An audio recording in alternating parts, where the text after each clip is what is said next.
Hello everyone, welcome to E-Military.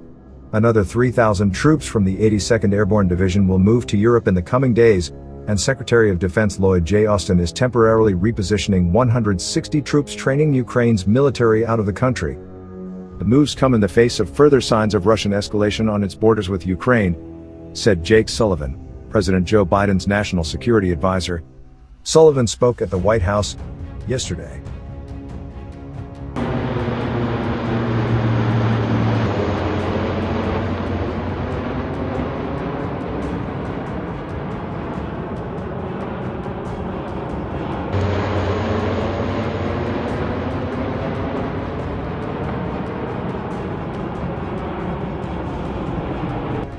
As we've said before, we are in the window when an invasion could begin at any time should Russian President Vladimir Putin decides to order it, the National Security Advisor said. Sullivan pointed out that this is the threat of the new invasion of Ukraine. Russia invaded the country in 2014 and illegally annexed Crimea. Sullivan said the United States is ready no matter which decision Putin makes. The United States will negotiate if the Russian leader so chooses, or we are also ready to respond decisively, alongside those allies and partners, should Russia choose to take military action, he said.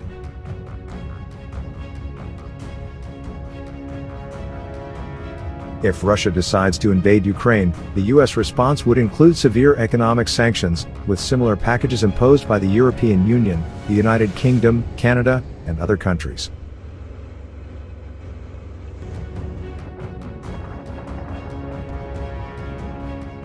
Sullivan said it would also include changes to NATO and American force posture along the eastern flank of NATO, and it would include continued support to Ukraine. According to the U.S. Department of Defense website, a total of 160 members of the Florida National Guard have been deployed to Ukraine since late November, training and advising and mentoring Ukrainian armed forces. The troops, assigned to the 53rd Infantry Brigade Combat Team, are part of the Joint Multinational Training Group Ukraine. They are departing Ukraine and will reposition elsewhere in Europe, Pentagon Press Secretary John F. Kirby said in a written statement Saturday. The secretary made this decision out of an abundance of caution, with the safety and security of our personnel foremost in mind, and informed by the State Department's guidance on U.S. personnel in Ukraine.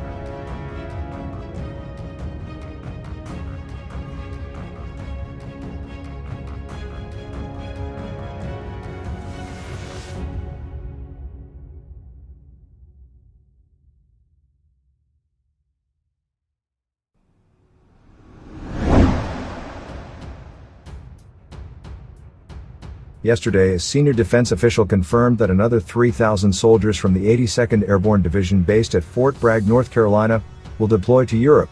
This second tranche of airborne soldiers will join in Poland the first tranche of 1,700 soldiers and key enablers that Secretary Austin ordered there on February 2, said the senior defense official speaking on background.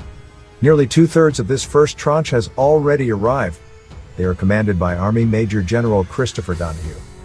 Deployment of 300 members of the 18th Airborne Corps headquarters element to Germany has been completed, the official said.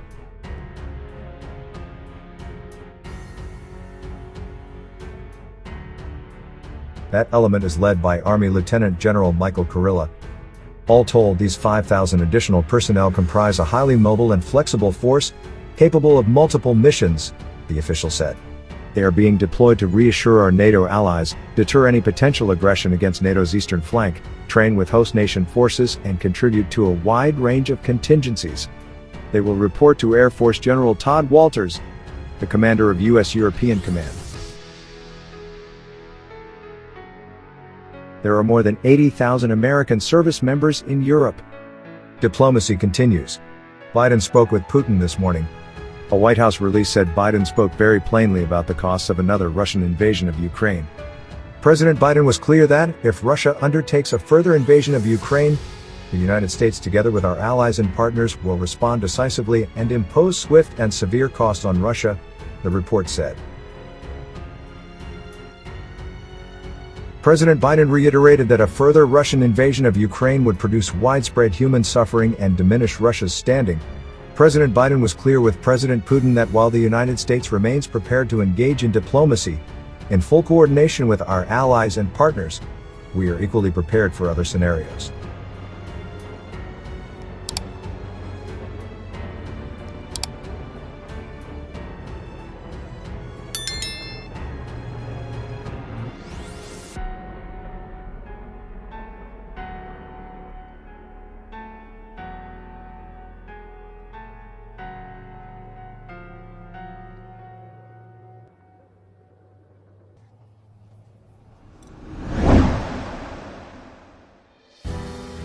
Yesterday, Biden participated in a conference with the leaders of the United Kingdom, France, Germany, Italy, Canada, Poland, Romania, the Secretary General of NATO and the presidents of the European Union. We have achieved a remarkable level of unity and common purpose, from the broad strategy down to technical details, Sullivan said. Whatever happens next, the West is more united than it's been in years. NATO has been strengthened. The alliance is more cohesive, more purposeful, more dynamic than in any time in recent memory.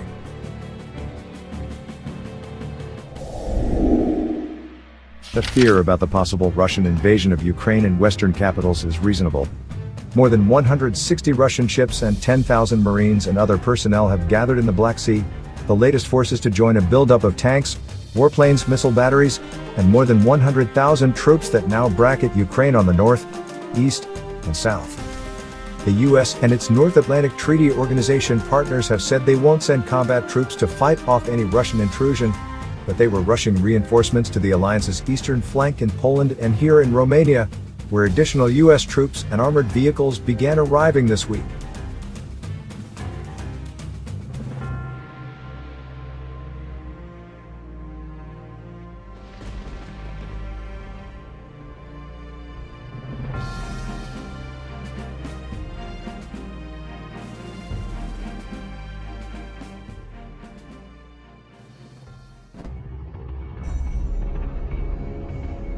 Inside Ukraine, the country's armed forces mobilized for exercises, saying they were training with new anti-tank weapons supplied by the US and Britain, as well as armed drones from Turkey. Ukrainian President Volodymyr Zelensky addressed security forces training in southern Ukraine on Saturday. "We fear nothing, without panic. Everything is under control," Mr. Zelensky said, according to his office. Also on Saturday, Russia said it had optimized staffing at its embassy in Ukraine, saying it feared provocations by the Kiev regime or third countries. Other nations, citing the threat of Russian military action, were reducing the number of diplomats in Kiev.